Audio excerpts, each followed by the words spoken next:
Buongiorno a tutti. Welcome back to my little kitchen in Lecce in the south of Italy.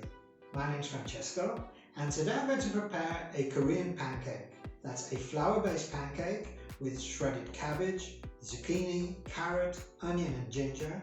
I'm going to add some sesame seeds for a bit of crunch and I'm going to enjoy it with a nice hot sauce at the end. Plain and simple. You can enjoy these with ketchup or barbecue sauce. They're great as a side dish. But as I said, this is going to be a perfect light lunch and I hope you enjoy the recipe. It's going to take about 20 minutes to make. I'm going to get started now.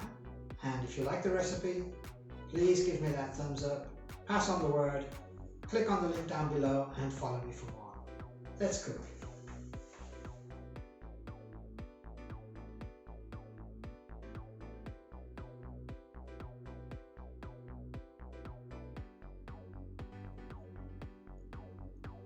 For today's recipe you are going to need white cabbage, flour, ginger, onion, carrot, zucchini, sesame seeds, parsley and hot sauce.